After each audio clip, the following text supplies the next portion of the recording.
గుంటూరు జిల్లా తాడేపల్లిలో యువకుడు అనుమానాస్పద స్థితిలో మృతి చెందాడు. అంజిరెడ్డి కాలనీ సమీప పొలాల్లో డెడ్ బాడీ పడి ఉంది. మృతుడు ఆటో డ్రైవర్గా గుర్తించారు స్థానికులు. అటు ఘటనా స్థలానికి చేరుకున్న పోలీసులు దర్యాప్తు చేస్తున్నారు.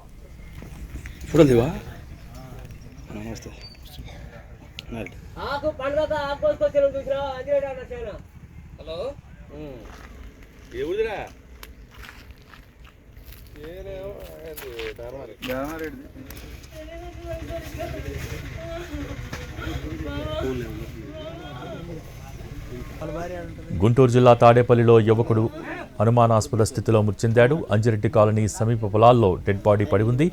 మృతుడు ఆటో డ్రైవర్గా గుర్తించారు స్థానికులు. అటు ఘటనా స్థలానికి చేరుకున్న పోలీసులు దర్యాప్తు చేస్తున్నారు.